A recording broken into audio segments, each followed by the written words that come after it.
Ladies and gentlemen, welcome back. I hope everyone enjoyed lunch. I certainly did. Now that we've covered the past and the present, let's take a look at the future. What are the next decades of Eastern Partnership supposed to bring us?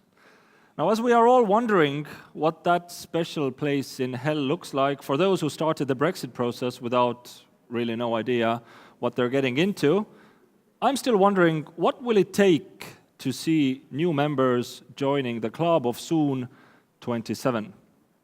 And I'm pleased to invite Kalev Stoicescu, fellow at the International Center for Defense and Security, on the stage to moderate this next discussion. Kalev, good to see you. Good to see you, Hannes. Now, if I look back, let's say a year ago, when the Western Balkans were suddenly again on the horizon, to join the EU or at least to restart this integration politically. I'm wondering, what would it take for this similar political integration reignition to take place with the Eastern partners? What do you think? Well, I think it's a question of time and a question what we all do from the parts of the European Union and the aspirant countries. I would encourage them to continue on their path towards Europe, those who have chosen this path, because not all of the Eastern Partnership countries have done so. There are different interests, different visions for the future. I think Estonia is a very good example for them. We wanted very much to become a member of the European and transatlantic community. You have to have the will, you have to have the perseverance to move in that direction, to have a political consensus, and you have to have support, obviously, from the club that you want to join. You have to become attractive to them, to become a natural part of it. So, geography plays a role, but it's not always the determinant role. So we have our geography here. In a way, one might say that it was easier for us, but maybe not. We had to fulfill certain standards. We made big efforts for that. So that is what it takes to become members of the club. Well, Kalev, let's talk about the future then. The floor is yours. Thank you. I would like to invite to the stage the four speakers of the last panel. Please join me. Mr. Urmas Paet, member of the European Parliament and former Minister of Foreign Affairs of Estonia. Urmas, please have a seat. Thank you. Mr. Dirk Wiese is a member of the German Bundestag, coordinator for intersocial cooperation with Russia, Central Asia, and the Eastern Partnership countries. Thank you, Dirk, for coming. Thanks. Mr. Mikhail Yanelidze, former Vice Prime Minister and Minister of Foreign Affairs of Georgia. Welcome, Mikhail. And last, Ms. Audrone Perkauskiene from Lithuania. She is Head of Division of the European External Action Service. Hello. Thank you, Audrone. The fifth panelist cannot join us today. She was very sorry for personal reasons. But now let's start with the panel. Please allow me to make a few remarks and to pose a few questions to kick off the discussion before giving you, Urmas, the floor. The Eastern Partnership is a single framework, and it should be kept as such, even if the 6 countries engaged in this partnership make up 2 rather distinctive sub-regions geographically. And they also have their own differences, which is clear in the relations with the European Union, but also with neighboring Russia. I wrote a report about a year ago about Russia's quote-unquote allies, members of the Eurasian Union and also of the CSTO, including 2 of the Eastern Partnership members, Belarus and Armenia. In that report, I actually posed the question whether we could, from the European Union side, and we should encourage these countries to be more open, more receptive, and cooperate with the EU more intensively. I also proposed to encourage more economic and civic interaction between neighboring Eastern Partnership countries, for instance, Ukraine and Belarus, or Georgia and Armenia. Now, what are the incentives, the benefits that the EU can offer not only to Belarus and Armenia, but or Azerbaijan, but to all EaP countries in the years to come? Are there any limits at all? Or on both sides, actually. On the other hand, Ukraine, Georgia, and Moldova have more or less a pro-European approach, which we have seen. Latest news from Ukraine that I've read yesterday is that they have made amendments to write in their constitution, if I'm not mistaken, where they enshrined the European Union and NATO perspective very clearly. So let's talk about the EU's expectations in a certain time frame, up to 2024. What expectations do we have from the Eastern Partnership countries? And also the Eastern Partnership countries represented here or in the public, what expectations do they have from us?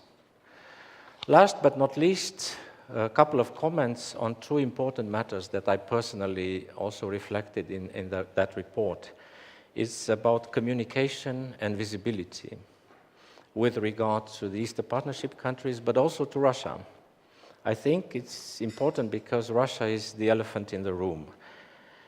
And personally, I think none of us actually puts a sign of equality between the collective Putin regime and Russia, per se. And that makes it even more important what is the message we deliver to the Russian population, to the ordinary people of Russia, that we do not want to estrange them from Europe, and neither from the Eastern Partnership countries. How do we penetrate? How do we get this message through? And the other aspect about visibility is that we do a lot, but we are almost unseen. When I was in Yerevan, for instance, I was told that the biggest donor and supporter of that country in terms of civic society and organizations, a lot of projects, is the EU. But when you ask people in the streets or whatever, who is the biggest supporter of the country, they would say Russia. So, of course, Russia would have nothing against taking the credit while we pay and make the efforts, but how to become more visible in these countries. So these are a few questions, a few remarks that I would like you to also reflect in your presentations. But now, Urmas, please, you have the floor. Well, thank you very much.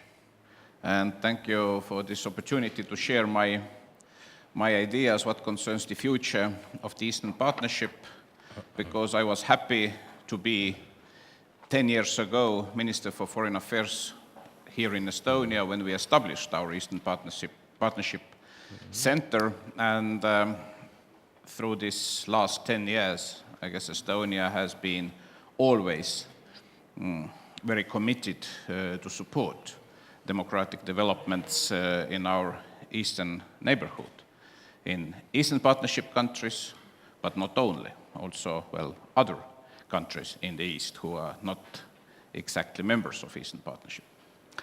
But what concerns the future, then I guess we all realize today that all these 6 countries are different, and inside the 6 countries, we may split them into 2, we may also split them into 3, depends which exactly are the criteria. It's obvious that these days 3 countries, Georgia, Ukraine, and Moldova, are also politically, from value system, more closer to the European Union than the rest 3, Azerbaijan, Belarus, and Armenia. But also, when we speak about Ukraine, Georgia, and Moldova, I guess we cannot be fully pleased or satisfied with all what was happening and what is happening during this period of time of this last decade. But it needs also, if the question was the perspective from the European Union side, then of course it also needs very clear understanding among policy makers and decision makers in the European Union that, well, all this will take still time. That also the domestic situations, internal political situation, also Russian actions vis-à-vis all these 6 countries, they are there, and we should, well, understand all these sensitivities and complicated situations, starting with frozen or not so frozen conflicts, more or less in each and every Eastern Partnership country except Belarus. We should also look still at certain security concerns, especially in Caucasus, when we speak also Russian ability to influence, and so on and so on.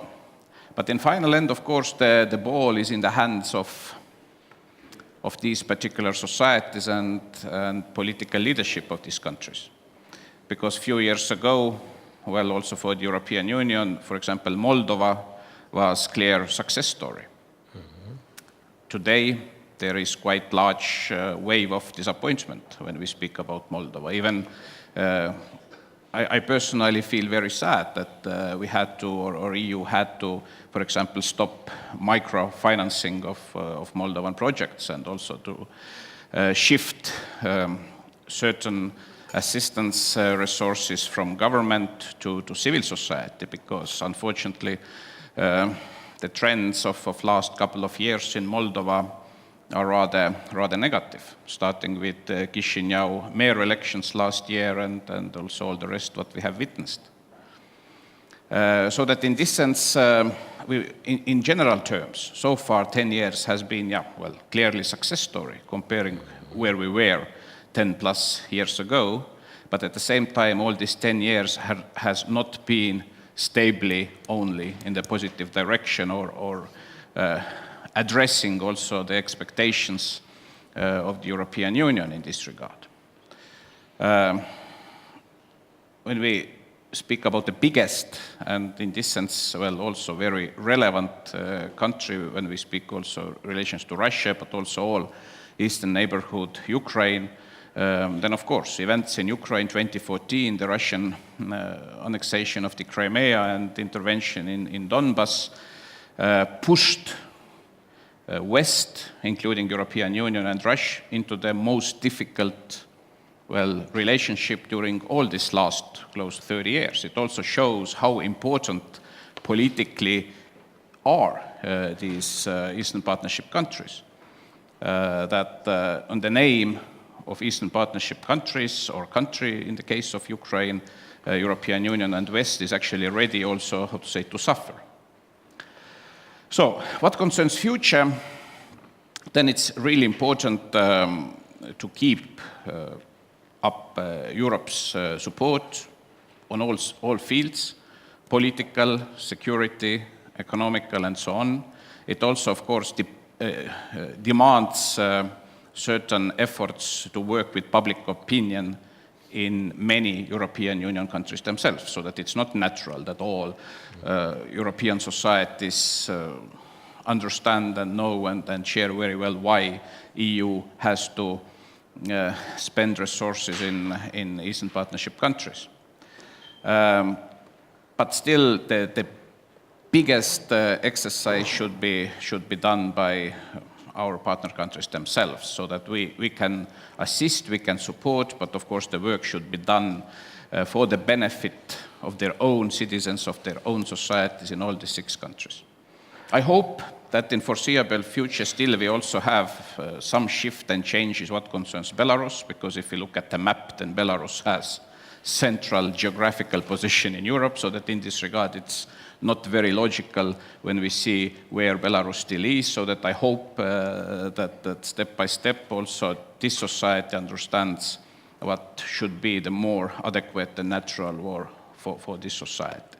What concerns Armenia? Well, I guess the biggest problems still are related to security concerns.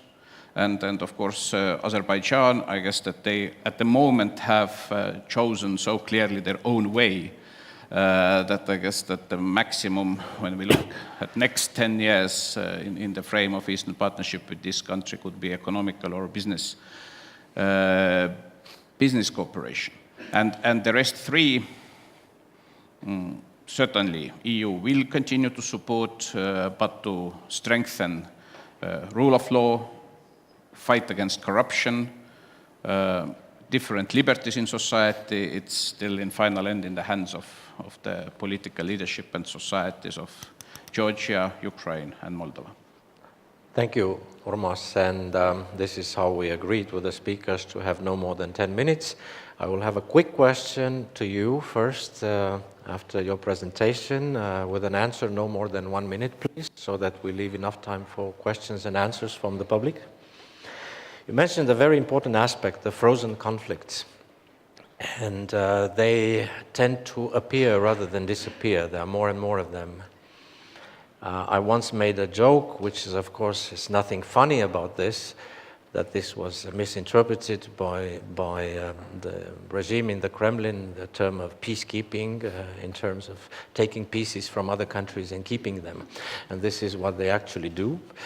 And do you see a role by the EU and through the Eastern Partnership in terms of solving these frozen conflicts? Belarus is the only of the 6 that doesn't have a frozen conflict. All the others are entangled somehow.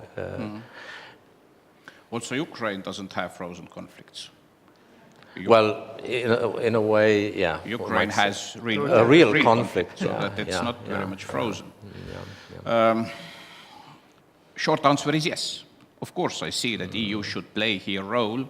It should be, of course, diplomatic role, clear value basis or value-based role internationally to deal with these issues in the international fora, starting with United Nations, I don't know, ending up with OSCE and all other international organizations where EU is present, and of course also in the bilateral relationship with Russia, so that it's clearly there.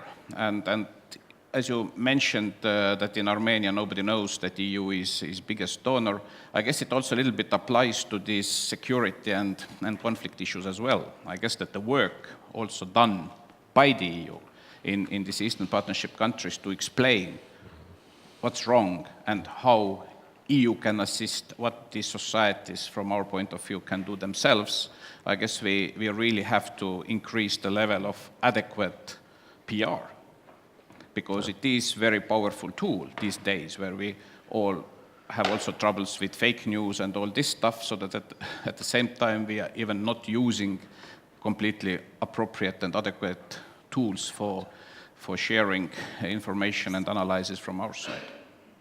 Thank you very much. Dirk, I would kindly ask you to make your presentation. Thank you very much. First of all, let me perhaps say some words, because at bilateral talks from yesterday evening to today, a lot of participants here in this conference ask about the presidency of Germany in 2020. And I can first of all assure you that during our presidency in 2020, in the second half, the Eastern Partnership and more generally, of course, the European Union policy towards Eastern Europe will be very high on our agenda. And this year's 10th anniversary, I think that gives us the opportunity to assess the results and achievements of this Eastern Partnership. And we have to show people in Eastern Partnership countries the positive effects of closer ties with the European Union for their daily lives. And that is very important. And starting point of our thematic work in 2020 will be stock-taking of what has been achieved by then. But we can already say that the Eastern Partnership is a very successful and important instrument. And to take a close look, the European Union relations with all 6 Eastern Partnership countries are much closer and deeper than 10 years ago. There is also more dialogue and cooperation among the 6 countries of the Eastern Partnership between themselves, for example, in meetings in the framework of Eastern Partnership platforms and panels. But let's take a look to 2020. I think, in my point of view, we do not have to reinvent the wheel when looking at 2020 and beyond. The 4 platforms remain the right thematic framework. First, economic development and market opportunities. Second, strong institutions and good governance. Third, connectivity, energy efficiency, environment and climate change. And the 4th point, mobility and people-to-people contacts. But the question for us here is very clear. What could be added or emphasized from 2020 onwards? If we look at the experience and the situation in the countries of the Eastern Partnership, I want to stress 2 areas where we should work together. First, a focus on the youth and education. That's important. And second, entrepreneurship, support small and medium-sized enterprises, and improving the business climate in these countries. We should continue, for example, work for more digital collaboration, better connectivity, of course, also, and more youth exchange between our countries. For one example, the expansion of Erasmus Plus has been a success. 17,000 participants in academic exchanges, 30,000 in youth exchanges, and we should continue our work here and strengthen our work here. More examples, especially, are the reduction of roaming tariffs, access for researchers from Eastern Partnership countries to the European Union founding scheme Horizon 2020, or visa liberalization, especially with Georgia, when I see how many young people, how many young students are traveling to Berlin and Tbilisi every weekend. This visa liberalization is a great point to bring this young generation together. But despite all progress that has been achieved until now, challenges remain, especially with regard to political reforms. Further efforts, in my point of view, are needed when it comes to fight against corruption, implementation of judicial reforms, and ensuring free and pluralistic media environment. We had this very good talks in the panel before lunch, of course. And fight against corruption is also very important. We see, last week I had a meeting in Berlin with activists from Odessa, where we see a pressure on civil society at the moment, and we have to strengthen these young activists to fight against corruption and to fight for judicial reforms, and we have to support them, and we have to support them more. However, we should have realistic expectations. After considerable progress in our relations with the associated partner, especially after the entry into force of visa liberalization and of course the association agreements, the focus must lie on consolidating and implementing what has been achieved until now. However, we should not only focus on associated partners, but look at Eastern Partnership in its entirety. Eastern Partnership is also about European relations with Armenia, Azerbaijan, and Belarus, and this is important to maintain inclusivity to Eastern Partnership. European financial support, to be also very clear, must be clearly linked to implementation of concrete reform steps.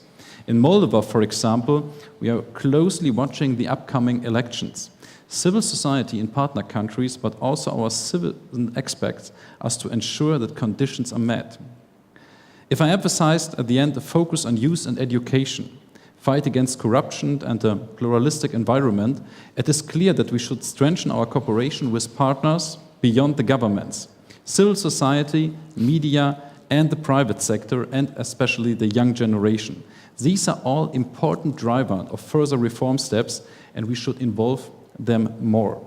And this is also important for strengthening resilience. Strong institutions, independent media, and a corruption-free business environment are best protection against hybrid threats. We know where these threats may come from, but I want to emphasize that the Eastern Partnership is not directed against anyone. It is designed to further the process of stabilization and economic development in the respective countries. And in my view, everybody in the region should have an interest in that. And additionally, to European support to these countries, Germany supports people-to-people contacts between civil society and in Germany and the Eastern Partnership countries. This year, up to 18 million euros to strengthen ties with our eastern neighbors, including Russian civil society and the younger generation in Russia. So to summarize, in future, I think we should further highlight the Eastern Partnership and the benefits for the people. And this can be achieved through the broad involvement of civil society and media, cultural institutions, think tanks, and especially the youth. And let me say at the end perhaps one word. We have a very important election here in Estonia at the beginning of March, but we have a very second important election at the end of May. And we have in many countries in Europe, we will have a tough fight that the pro-European parties will win this European election. And this tough fight is a very hard challenge, and we for sure in Germany, we are pro-European. My generation is a pro-European party. We demonstrate for Europe, for the pulse of Europe. We demonstrate for the benefits that Europe gives to us in the former years, and that is what I want to say. It is so important that young people are going for vote at this European election at the end of May. That's absolutely important.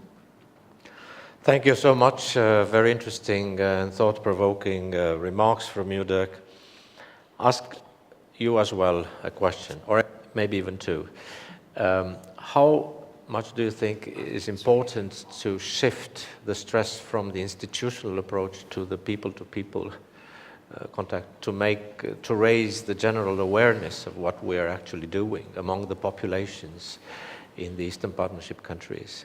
Use digital platforms even for that, especially when we speak of young people. And the second question is quite different. Does Germany have any particular ideas now looking at Belarus, for instance? They look around to see if they are in trouble in their relations with Russia and so on. Perhaps it's a good time for us now to show that we're interested in them and we offer some ideas. Thank you.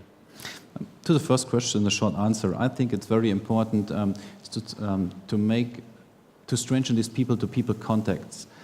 For example, in the program that we have in the Foreign Office in Germany, what we increased to 18 million euros, we have so much projects that bring the younger generation together, for example, that we have trilateral projects of the young people from Russia to bring together with young people from Ukraine and young people from Germany. First of all, they have prejudices to each other, but at the end, after 3 days, they think, hey, it's good that we have these contacts. It's good that we see how you're living, how we are living, and that we can have a peaceful common dialogue together. And I think it's absolutely important to strengthen these people-to-people contacts, that the people see on the ground that this European Union and this Eastern Partnership program is so important for them, and there are so much very good ideas how the people can benefit from that. Second question to Belarus. In the last year, we have so much contacts between the German government and the Belarus government. We had the first visit of a German president ever to Belarus at the end of May last year from Frank-Walter Steinmeier. We had a lot of interest and delegation from Belarus who are coming actually to Germany and to other European countries. They try to get ideas perhaps of open a little bit in their political moves, of course, but actually we are in a difficult situation. We have now that the Russians are looking very closely on the treaty from the year of 1999. We have also concerns from the Belarusian side, but what we have to do, and that is important, we have of course these official contacts to the Belarus government, of course, but we have also strengthened the civil society, of course. We have, for example, the IBB Institute, Johannes Rau in Minsk, where we have the possibility to bring people together, bring civil society together. But this is one of the main topics, I think, for 2019, how this relationship between Belarus and Russia will continue, and what we can do more to get more in closer contacts and in closer ties with the Belarusian people, of course. That's the main challenge also for this year. Thank you very much, Dirk. Michael, your turn now. You have the floor. Thank you. Thank you. You know that currently the West Balkan countries are considered for prospective membership. The UK is going to leave the Union soon, and 27 countries will stay, which will probably become 35, including Balkan countries. Georgia and Ukraine will be next, deriving from their well-expressed European perspective. There are not any talks about membership, but we should reach this condition step by step. These are the words of German Chancellor Angela Merkel. She made this statement in 2018, last year, when she visited Georgia. So I think this is the best vision for Eastern Partnership and for us, for our countries in the future. And generally, the vision is the critical point when someone is interested to reach the result. Eastern Partnership was a positive, with positive outcomes, I think, for all 6 countries and also for the European Union. This project had its vision, had goals and strategy action plan, and at the same time, the critical component, the financial instrument. So all this made it possible to reach the results which we have today. And Georgia has reached all the goals. The vision was to have political association and economic integration, to have DCFTA, to have association agreement, to have visa liberalization, and Georgia has all these goals achieved. So what we need to do now is to have a vision again. Georgia has its vision. It seems that German Chancellor has also her vision with regards the next steps for Ukraine, Georgia.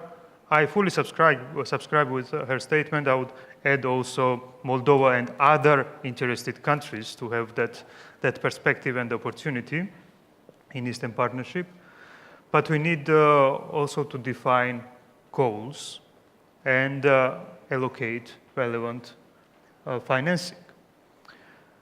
When we saw, after achieving visa liberalization, when we saw that there were no particular goals, within Eastern Partnership, we decided to develop our own vision, our own goals, our own action plan.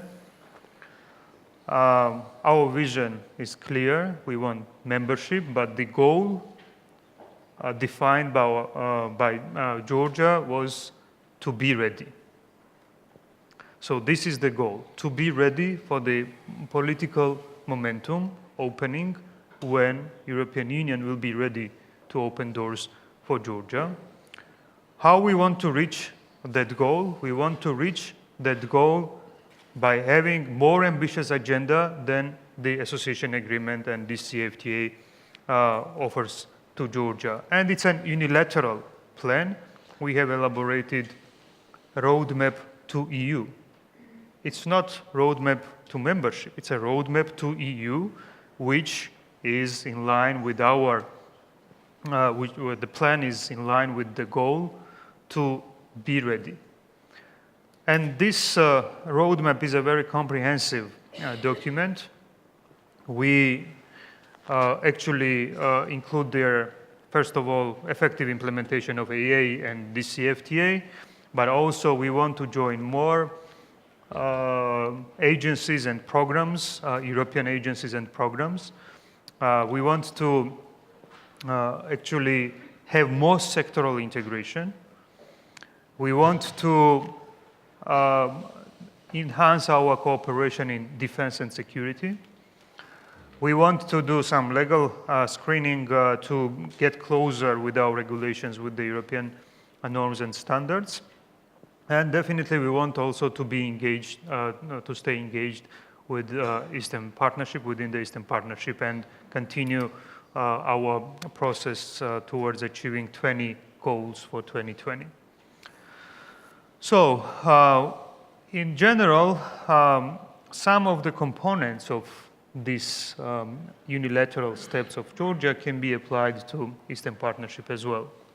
We understand that there are different speeds, different political interests, ambitions, and etc. But this platform is very important. This platform, is creating an environment where we all speak about European values. As Foreign Minister of Armenia was talking this morning, that shared interests, which are so important for Europe to be actually whole, at peace, and to develop further. And for Georgia, that's why this multilateral format stays important. But definitely, to make this multilateral format effective, again, we need to define goals and to define budget. So we need special package, financial package also allocated for this partnership. As for the ideas, I think it is important to have very deep sectoral integration strategies to identify areas where we can integrate further with the EU internal market. We believe that within the Eastern Partnership, there should be special emphasis on the associated countries, DCFTA countries, and there should be special formats where we can talk with each other, these three countries with the EU. Definitely we have our bilateral talks, but combined talks of countries which have different level of integration with the EU is very important within this multilateral format. And it is not against the actually inclusivity. Eastern Partnership can have its inclusivity, can have its unity of 6 countries, but differentiation is needed. Competition is good everywhere in everything. European Union and free world is built on competition. So there should be competition and there should be relevant separation that will lead to motivation of other countries to follow. And that competition should be supported with relevant financial resources. And this is key here. So with the additional topics which can be discussed within this platform, I would specify 3. So this is DCFTA, this is defense and security, and this is political processes for policy discussions, generally, foreign policy discussions including. About general, actually, initiatives, I would name few. This is, as it was mentioned already, more integration of youth, work with the youth, and engagement of European Union and Eastern Partnership countries in that field, and education, and entrepreneurship, which is key.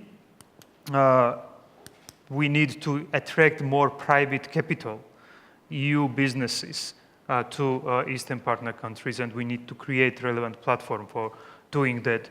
Although we have transformed our economies, there are no enough investments, private investments in our economies. And finally, very important also, the direction, it's a connectivity, and in the connectivity, we need to build more bridges over the Black Sea. Black Sea should become a real bridge between the EU internal market and Eastern Partnership countries. Georgia is strategically interested and works in that direction, so we need to give special focus to that. So, thank you. Thank you very much, Mikhail. A quick question to you as well. No one is spared. Up to 1 minute for the response, please. You very clearly said, which is right, that we must all have a vision for the future. You have a roadmap to EU, even if not EU membership, but to the EU. There are sectoral integration strategies, etc., etc. You mentioned that your country and obviously other Eastern Partnership countries have to make efforts to create a more attractive and solid investment climate, perhaps, to attract more business from European countries. But what else would you say for your own country that you think you must do better to be better prepared to eventually become a EU member in a time in the future? Thank you.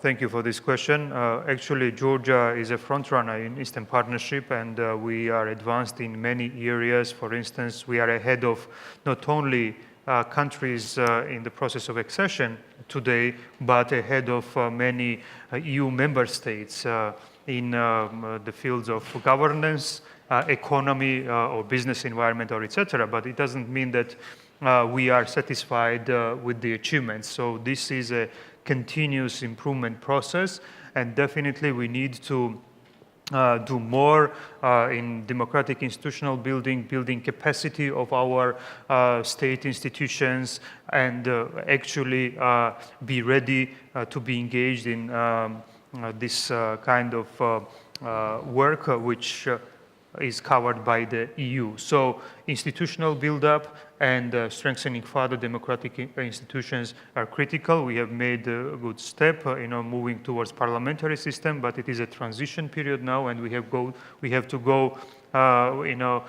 successfully through this process to become a real European parliamentary democracy. Thank you very much indeed, Mikhail, for your comments and your explanations. And now we have, last but not last, our lady on the panel, Audrone. Please, you have the floor. Thank you, Kalev, and I'm happy to contribute to some gender balance in this panel. Gender is, by the way, one of the 20 deliverables of the Eastern Partnership. I would like to start by thanking Estonia for organizing this event, and in fact, it is the first time we meet together and we discuss what's next, what's the future of the Eastern Partnership. It's not the only opportunity, though, as we will have a number of events this year, this celebratory 10th anniversary year, Batumi conference. We'll have a number of meetings and events in Brussels, in member states, in our Eastern Partnership countries. So this is the year where we have to all discuss and contemplate on what we will do next. Then about the subject, the future of Eastern Partnership. We do not know how will the EU and the UK will look in 49 days, on 29th of March. So we do not know how Ukraine will look like in 51 days, I think it is. We do not know how the place I live in, Brussels, look like after May elections, with all new institutional setup, etc. And you're asking what will happen after 2020. But I will try to elaborate on what I think we can all do together to make Eastern Partnership policy even more successful. I would like to say a few words about today before discussing the future. So today we have a very successfully launched, jointly owned by EU institutions, EU member states, and partner countries, new Eastern Partnership architecture. And Dirk already explained a bit about it, but I would also like to touch upon it for you to understand how huge this thing is and how successful this thing is.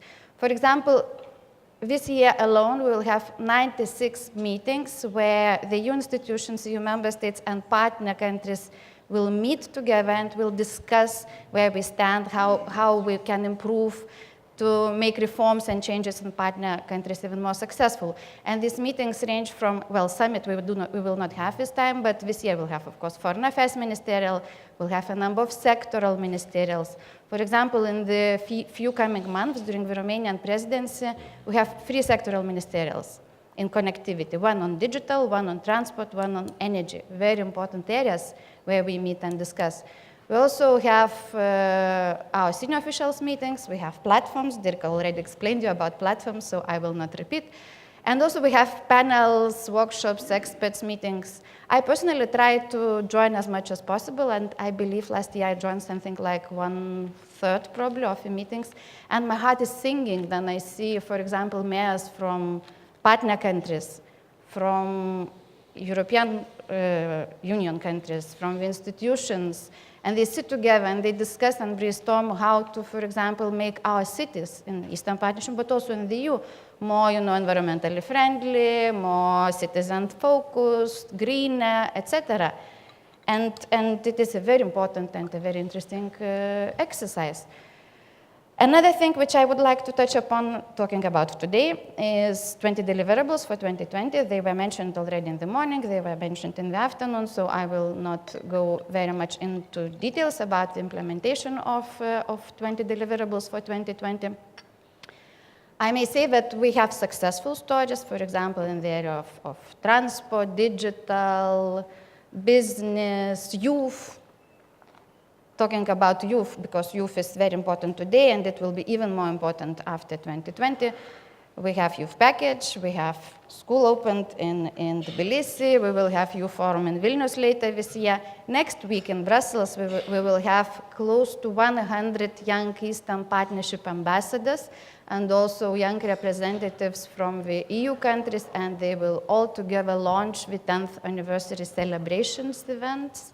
We will have flash mob in Rompo and Schumann, who will happen to be in Brussels next week. Please join. It's on 14th of May at 12 o'clock. And we have also other success stories, like, for example, in the area of transport, Trans-European networks, European were extended to Eastern Partnership countries. This is a very important achievement, and it helped to boost trade, and it gave new opportunities to local communities. So these are success stories. We have to also be open with ourselves. There are areas where we are lagging behind and where reforms can be implemented in a much better way. And I can refer to reform of the judiciary, to fight against corruption, to public administration reform, to the situation with human rights and fundamental freedoms and support to civil society, media freedom, etc. And I would like to call on partner countries and on member states and institutions, let us join forces and help partner countries to implement these reforms even better. So this is about today, and to conclude about today, I may say that, I would dare to say that today Eastern Partnership program, policy is probably one of the most thriving in the European Union, both in terms of numbers of meetings, concrete deliverables, the pace of reforms, investment, etc. We have to be proud about that, and we have to build on our achievements to have even a better future tomorrow. So talking about tomorrow. Within this policy framework, what is really important, and it was mentioned by Foreign Minister of Sweden and by a number of speakers, is, and what is the core, it's our common values. And it is clear that we pursue our common values today, and we will have to do that also tomorrow and in the years to come. And this will not change, and this is important, and this stays at the core of our policy. Another thing which I would like, second thing which I would like to mention, this may sound bureaucratic a bit, but it's continuity. I already informed about where we stand with implementation of 20 deliverables. And you know, after 2020, reforms will not stop. We can be even ambitious in the areas that are already covered by 20 deliverables for 2020 now.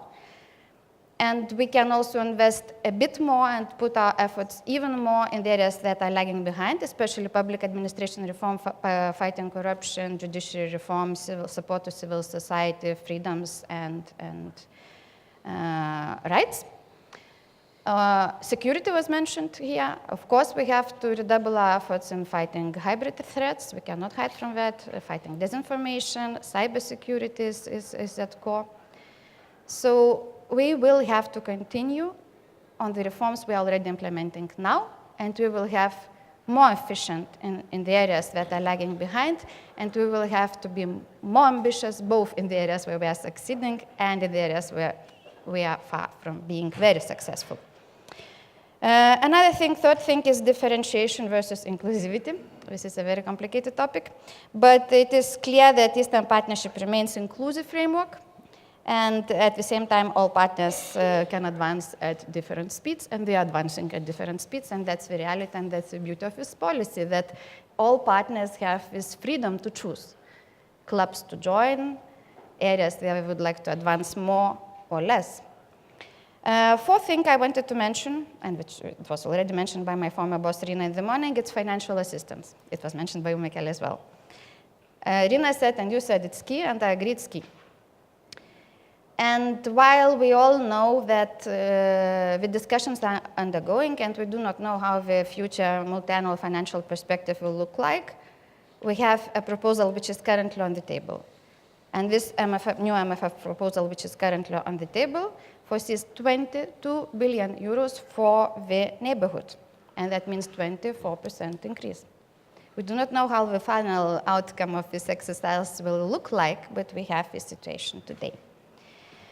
Fifth thing which I would like to touch and which I think does not deserve enough attention is intra-regional cooperation. Most of Eastern Partnership countries, of course, seek, or some of them seek to become EU members. Others have different ideas, but intra-regional cooperation seems to be a project which is not explored to its full potential. And it has to be done, I think. And we have, for example, we have some success stories. For example, digital. We have an agreement to have in the future a Roam like at home project like we have in the EU, and this is one of the most successful EU internal policies, among all 6 partners. And this is a success story, and we have to be happy about that, and we can have more success stories, and we can promote intra-regional cooperation even more. And here I would like to call on partners to consider in a serious way the added value intra-regional cooperation may bring you, because you are neighbors. It's only rational to have, digital energy, transport, etc., connections boosting and thriving among you 6. The last thing which I would like to refer to is communication. We have to communicate more and better. And here I have in mind institutions, I have in mind member states, partner countries.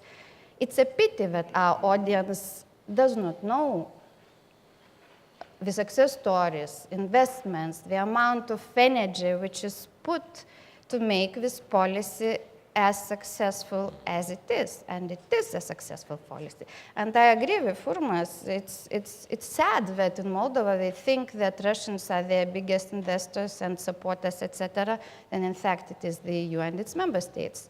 So here we will all have to redouble our efforts. We have in the institution I work for, in the European External Action Service, we have a very successful East Stratcom team, young, dynamic, enthusiastic people who are fighting disinformation, who are communicating success stories, who are not shying away for acknowledging, sometimes mistakes or areas where we are lagging behind. We also have colleagues in our delegations who work in this regard, but we have to do more and we have to do better. Because Eastern Partnership is a success story. It was repeated several times today, but we have to be proud about that. And I'll stop here. Thank you. Thank you very much, Audrone. So I also have a question for you before we open the floor. You mentioned many success stories, and many of them are on the way. To be frank, I'm not an expert in this myriad of areas of cooperation within the Eastern Partnership and the projects and so on. That's why my question is totally different. You are from the European External Action Service, right? Does the Action Service of the EU have possibility or to offer some good services to the Eastern Partnership countries, for instance, in third countries, wherever in the world where these Eastern Partnership countries of ours do not have missions or representations? Can we, practically speaking, support them somehow, represent them, do anything meaningful and tangible? My answer is very easy. It's very simple, While we indeed have 199, I think, EU delegations around the world, consular services it is the competence of member states. So it's for member states' embassies to, in case citizens of Eastern Partnership countries are in danger or need assistance, it's for member states' embassies to provide the service. And I have full confidence in the network of embassies of member states. I'm sure that in case of major natural disasters, conflicts, etc., we do show solidarity and we do provide support. And there are a number of examples of such solidarity. Of course, our delegations, they also help. They help to provide information. They help to promote, business-to-business links. They support civil society, etc. But consular support, it's not our competence. Thank you. Now I declare the floor open. Please raise your hands, identify yourself and your affiliation. Yuri, I see you already. Could we have a microphone, please?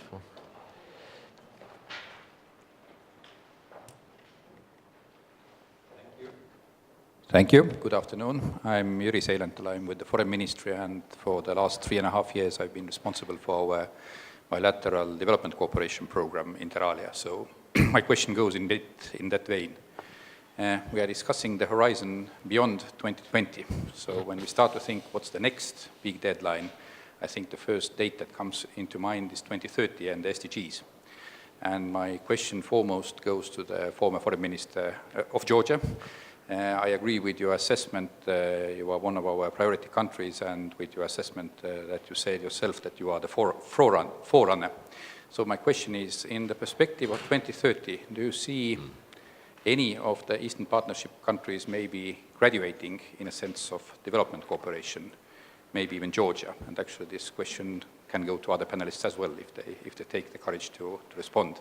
That how different will be the situation by 2030 and how do you plan to arrive there? Thank you. Try to be an oracle now. Should I answer? Well, you should, I think. Yes. Okay. Thank you. Thank you for the question. Actually, we are receiving a lot of assistance in different fields. EU is one of the largest donors together with the member states.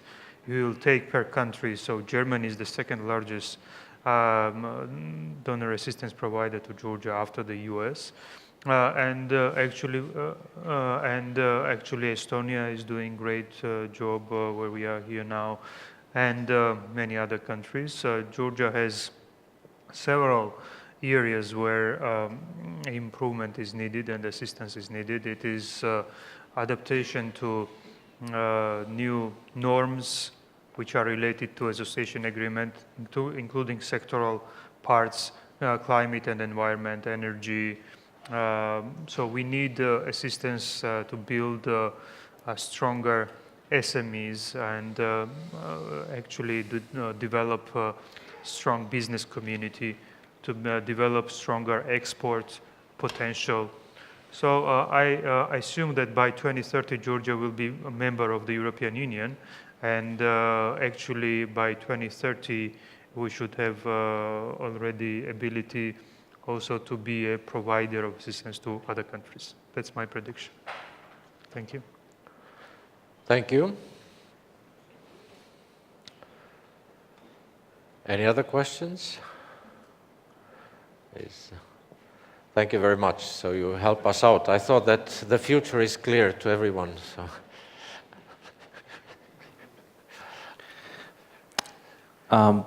It's clear that the... Could you please spell your name and your affiliation? Excuse me. My name is Julian Rusu. I come from Moldova, Chisinau. I work for a think tank. It's clear that the visa-free regime was very attractive for the three associated countries. And we see a lot of interest from Armenia to proceed in the negotiation process. So that amplified a lot the efforts from the countries.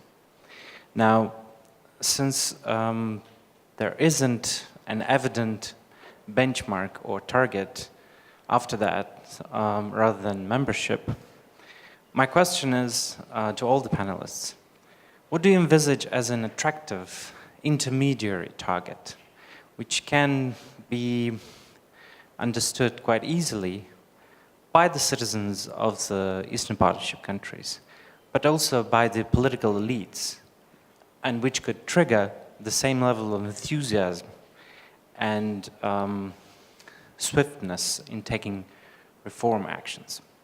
Thank you. Thank you. It's not an easy question about milestones ahead. Urmas, please. Well, actually, I'd like to give, in essence, two answers to one question. First, directly answering to your question, then, well, what is the main attraction? Main attraction is higher and higher life standard, freedoms, lack of fear in the society, so that, well, your people can compare today's, I don't know, Turkmenistan or Russia with today's Estonia, Sweden, or Netherlands. And here is the answer. What kind of society you want? So that in this sense, I guess this is still quite wrong attitude to think that in this sense also in the frame of Eastern Partnership, European Union or Europe is obliged to give all the time some attractions.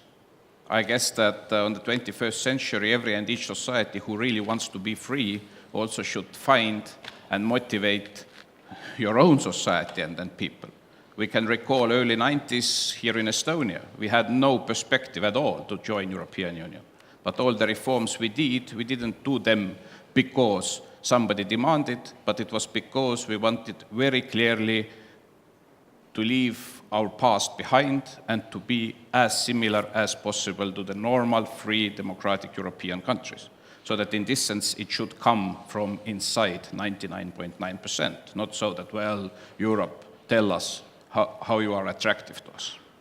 So in final end, I guess that your people, your societies need this in final end. And second, the issue, which I guess was not still enough touched here so far, it is that, well, Eastern Partnership is, of course, it's an important tool between Europe and these concrete 6 countries. But at the same time, around this is still larger picture. So that because if we, talk about what will be after 10 years, then we, of course, should see that also Europe at the moment is in quite a turbulence.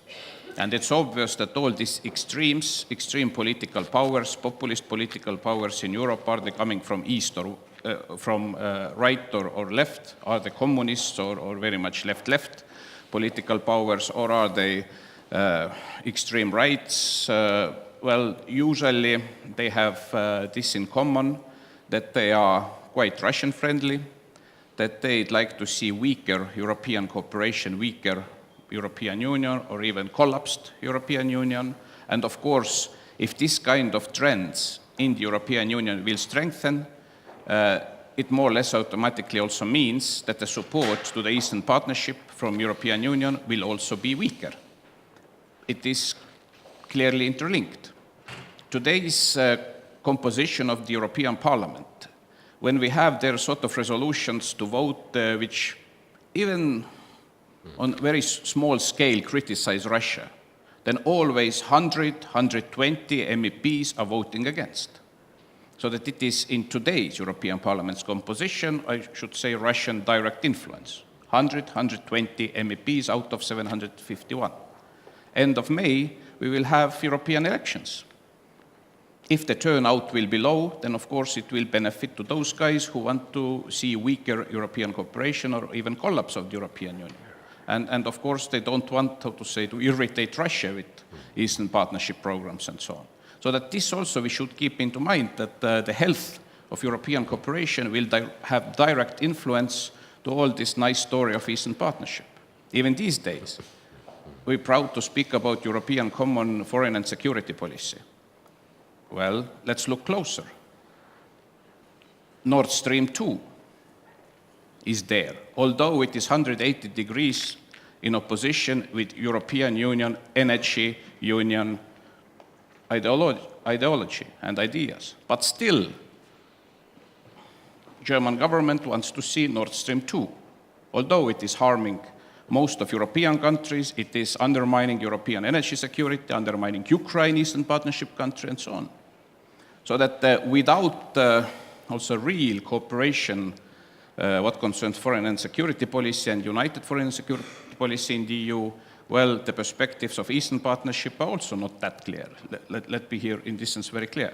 We see already a new government in Italy since last January, which is composed only from the political powers who actually want to see weaker European Union, who have been vocal, for example, to stop sanctions against Russia, whatever happened in Ukraine 2014 and what is still happening. So that all this political environment, political mood influences. Money. It's very nice to speak that, yes, there is project of, new financial perspective where there is increase of 24% foreseen for partnerships. But the reality is that UK is more or less gone for this time. There are also lots of other new initiatives for the budget, European defense and lots of other things. No netto payer country wants to pay more. Even not netto payer countries, they don't want to pay more. So that in this regard, for next financial perspective, for next 7 years, it will be big battle. And of course, it also influences each and every concrete project in the frame of the Eastern Partnership. So that, well, in this sense, to sum up, nothing is granted, to be clear.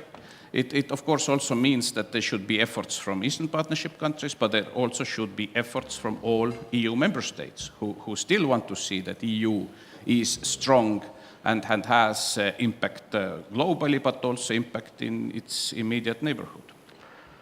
Thank you for these remarks, Urma. May I add simply a quick remark that recalling the time when we were building our country, starting our foreign service, etc., in the early 90s, and we were dreaming about EU and NATO membership and so on, and we were thinking of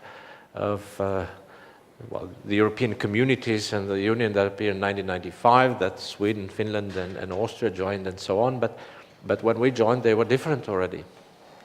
So you must also, the Eastern Partnership countries, think that in those, I don't know how many years, whenever this dream would become something true, that European Union might not necessarily be the one that you see now.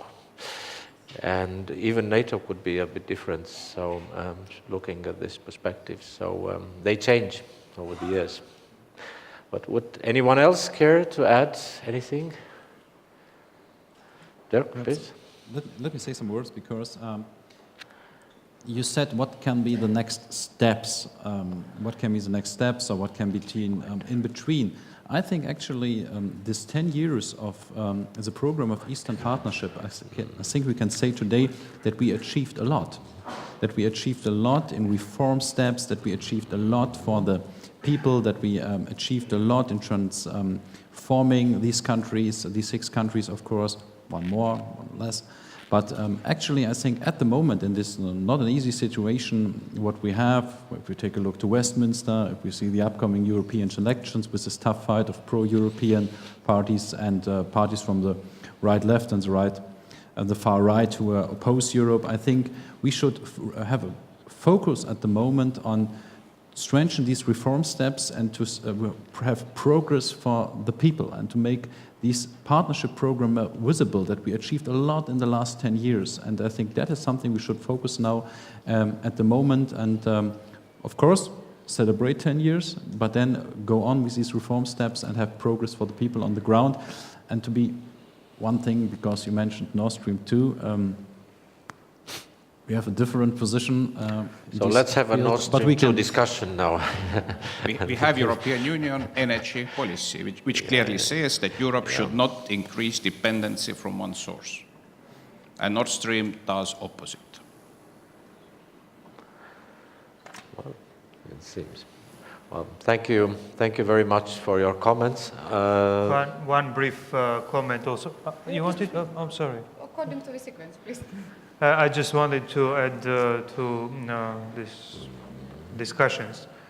For Georgia, one of the motivations why we want to join European Union is that we see in this process also opportunity to unite our society, and especially society divided by the tanks.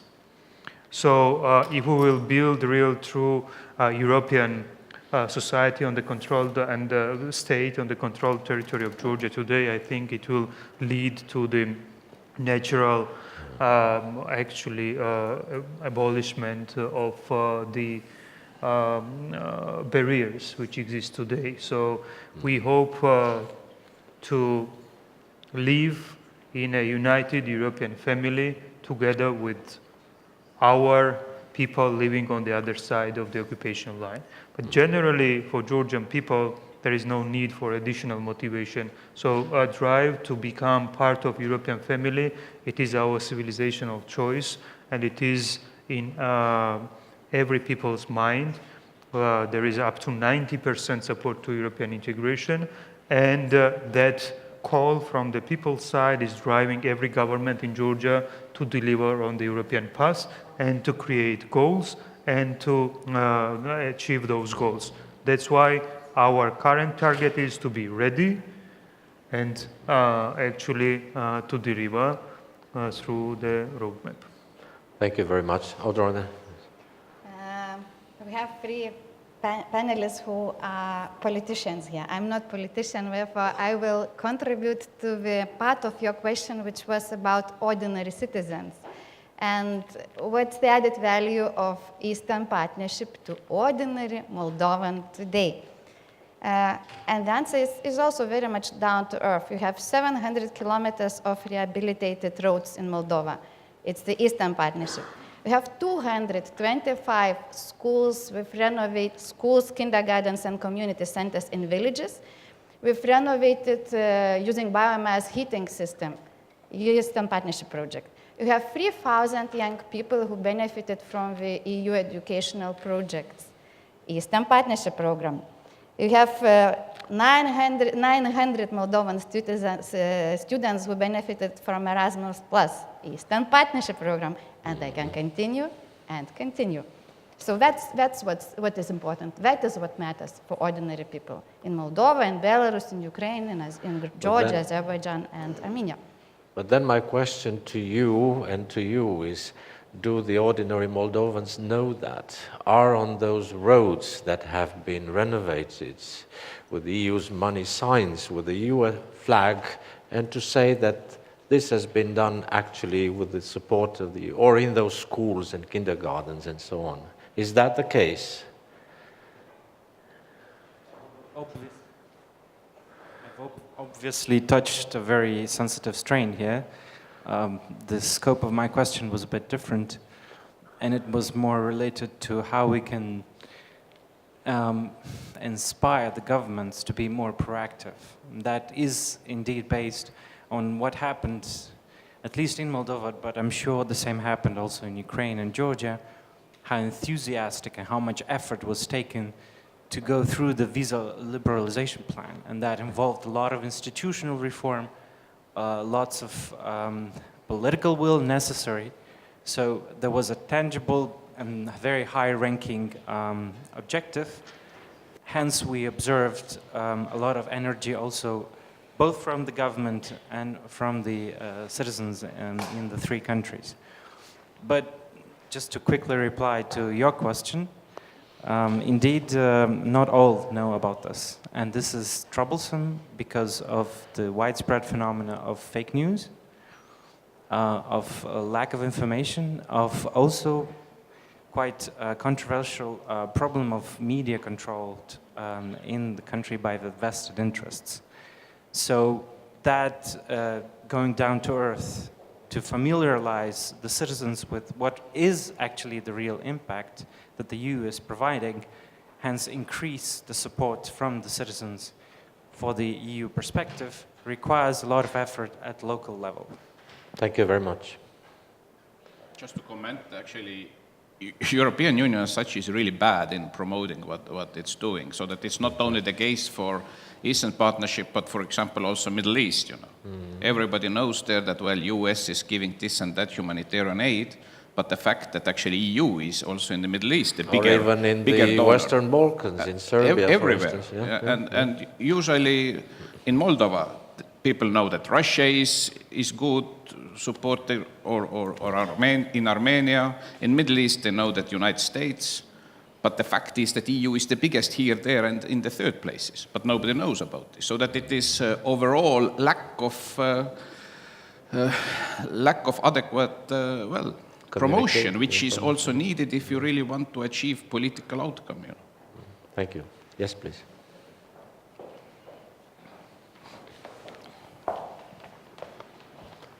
Thank you. Andrei Sannikov, European Belarus Foundation. Since you raised Belarus, I feel obliged to react. First, a request, because I think semantic is also very important. Don't say that as a country, Belarus didn't make a choice in favor of European Union. We didn't have any elections since 1994. It is not my opinion. It is the opinion of the OSCE observation missions and all international observers. So my understanding that given a free choice, Belarus would definitely choose better relations with the European Union as a country. Yes, as a government. And here the question is, which you posed, that is it a possibility for European Union to do something in the situation when Russia is apparently putting pressure on Lukashenko? First of all, is it really a pressure from Kremlin on Lukashenko? Or is it a game to get more money because Putin lacks money to support the regime, friendly regime in Belarus? Second, I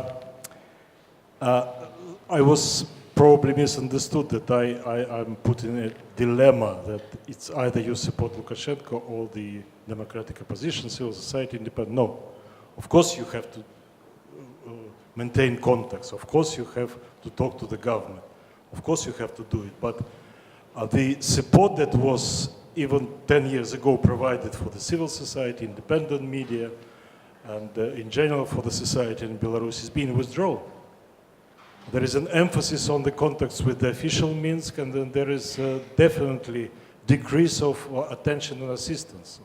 I hate to say it, but if it is really the pressure that is put on Belarus through Lukashenko, then Lukashenko also can be helped by support, by European support of civil society, of independent media, of political opposition, because it's in his interests to allow more openness, political openness in Belarus, because this will be the counterbalance to any pressure. All our human rights organizations, they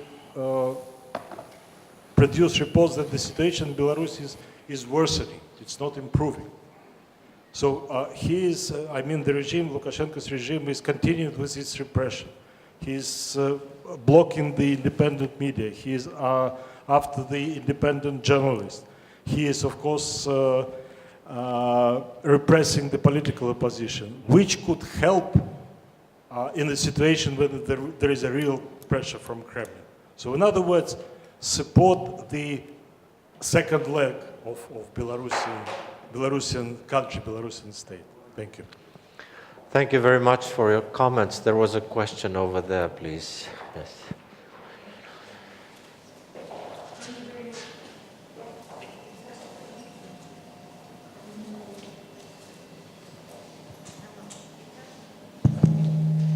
Thank you very much for your presentation. My name is Galina Petriashvili.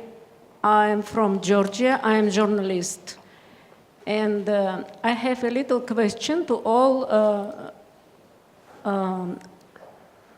How do you think, is it a good idea to create a solid and separate direction for the next 10 years about gender equality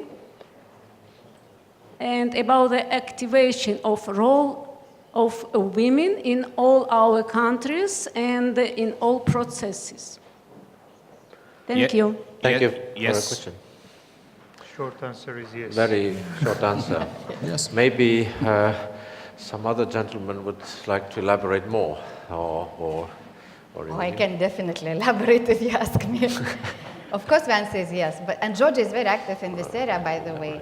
And in 2 weeks' time, we will have a platform one, to which Dirk already referred to on good governance meeting in Brussels, which will be for the very first time dedicated to gender. In this area, we also have a very active member state, Sweden, no surprise, who is sharing its best practices, knowledge, etc., with partner countries. And we are trying, gender is, by the way, as I mentioned already, one of the 20 deliverables. And it's a cross-cutting deliverable. And it means that we are trying to integrate gender perspective whenever we discuss not only education, which would be a kind of obvious thing, but when we discuss business, for example, and support to small and medium enterprises, then we discuss public administration reform, etc. And here I can praise Georgia and Georgian representative. I myself happen to chair public administration reform panel. The last meeting was in Prague, the next one will be in Georgia. And we did devote one part of our discussions to gender and how gender can be mainstreamed even better in our public administration reform in all partner countries. So the answer is yes, and we are trying to do more and more. And I believe that gender has to absolutely stay as our priority also after 2020. Can I say? Yeah. Yes, please. Yeah. First of all, yes, we have to talk about gender equality. We have to talk about women's rights, of course, absolutely. But also in the European Union. Actually, we have in Germany a debate about how can we make it possible that the next German parliament will have 50% women and 50% men. I can assure you that it's a very, very difficult debate what we have here in Germany actually, but it's a matter of women's rights. And we have also a lot of things to do, and for this reason we also have to do gender equality, women's rights, also in the Eastern Partnership, of course, but also in the countries who are now in the European Union. We have still a lot of things to do for have real equality. Thank you very much. I also very briefly will comment that this is a very important task for the whole society, not only for the politicians, so society should be active. Georgia is really today on that path to promote gender equality and help to these processes. And having first woman president is also a good step in that direction. I can only confirm that even in the public administration sector, Georgia is doing more than some of EU member states. So you have reasons to be proud. But of course, it's not only about public sector and political positions. It goes very deep into society, starting with, which I guess is the most still harming and difficult, is the violence against women. Domestic violence, what happens at home? What is the attitude inside the families? I guess that all this, also coming from Soviet past, this kind of mentality is still rather problematic, I guess. So that it's not only the window dressing, how you look, is president women or how many cabinet members are women. It's important, yes, but with these issues, it's absolutely important that in all societies you have to go very, very deep down and see what is really there under the surface. And my feeling is that there is still quite long way to go about concern. And shortly, I also wanted to comment Belarus things. I agree what you said, yes. But I guess that as long as there is not enough understanding also in Belarusian society, that if we speak about independent Belarus and prosperous Belarus in the future, then the risk to Belarusian security and independence comes not from West, it comes from East. So that in this sense, this, I guess, of course, has been showed during last 30 years quite, how to say, 180 degrees from other that NATO is enemy and so on. But in fact, again, if you look where the real situation is and how then also the Belarusian society more and more understands this, actually where the risks are, then I guess it's actually the more or less only option that this kind of real changes also will happen. And if I may add that obviously there is not a single country, not a single society where people wouldn't like changes for the better, right? Even in this country after the elections, we still hope to have even better changes and so on. But the question is, if we speak of the Eastern Partnership countries, and including Belarus, what kind of changes people expect? Do they want political changes, for instance? Or are their main concern rather economic aspects and the well-being and the everyday life and so on? So probably you know better than we do what are the expectations of the people mostly in Belarus. But that is very important, because if we expect country X or Y in this partnership to make certain political changes, but these changes do not come neither from the top nor from the bottom, then it's simply not going to happen. So, and that's how it is. But we have 2 minutes only left. I don't know if anyone would have a brief comment at the end, so that we finish in time. Just one thought, a takeaway from each of you. What would you like the auditorium to take with them from this discussion? What do you think is the most important looking into the future? Well, I think that most important for European societies and also European governments, of course, is still to keep this understanding why it is important to engage our neighbors in positive way, and to see that there are positive democratic rule of law reforms going on, and not to lose, in essence, patience, so that it still may take time, and this should be, in this sense, understood. On the other hand, our Eastern partner countries and societies, in this sense, also should understand that all this, what is happening, all these reforms, all this stuff, should not be because Europe wants, but it should be because it is for benefit of each and every Eastern Partnership society. And when we speak about the future perspective of the European Union, then of course, if Ukraine or Moldova or Georgia would be like Switzerland, Norway or Iceland, it would be maybe easier to get into the EU, but also not granted, because again, if you look at the moods or the changed atmosphere in the European Union, then as I said, nothing is granted, even for a country like Norway or Iceland, if they would change their mind.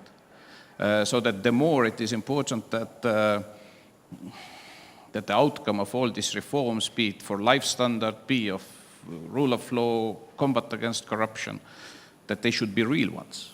So that, as also Kalev Stoicescu mentioned, well, time changes. And in this sense today, my subjective feeling from the European Union is that one is the official technical criteria. When we even speak about the Western Balkan countries who are officially candidate countries, one are Copenhagen criteria and other technical stuff. They even may fulfill them, but it does not mean that they are in, because afterwards there should be political decision of each and every soon 27 countries. And there is nothing again for granted that there is political will to accept a country which even fulfills Copenhagen criteria. Thank you very much. Even if Britain leaves the EU soon, unfortunately, we should still stick to the English way of saying that keep calm and carry on. So this is the way to do it. But just 2 short sentences, please, because we're over time. And sorry for that, but... Okay. It was impressive to participate at this conference and to see how many people are engaged in this process in the last 10 years of this Eastern Partnership, and it was impressive to see how many positive reform steps are the outcome of these last 10 years. And I think that is something what makes me very positive thinking for the future, to have progress for the people, for the civil society on the ground, and that is something that we can strengthen also in the next years in this Eastern Partnership program. Thank you very much. Mikhail? So if we will just make a conclusion and look into these 10 years, we see that 2 countries have become, during these 10 years, have become members of the Eurasia Union, but other 3 countries are only associated with the European Union. So it is time to make a vision to make those 3 countries members of the European Union. And then with that help also other countries to get closer, and the whole region get closer to the European Union. Thanks. Audrone? I like dreamers. You have to continue to believe and push for that. If I were Georgian, I would do that. 3 points from my side, very short as well. I think we have to try to be even more ambitious as we can be realistically in pushing for our goals and in defining our goals. Second point is about implementation. We have to focus on implementation, and here I address partner countries, because reforms are to be implemented in partner countries by you. We can help, but you have to implement. So my call is be serious about implementation of what we all agreed, and voila, good luck. And the very last point is we must communicate more and better. This, I think, all of us agreed that this is, at the moment, a weak point. Yes, we did. Thank you very much all to the speakers. Let's give them a big applause to the 4 speakers.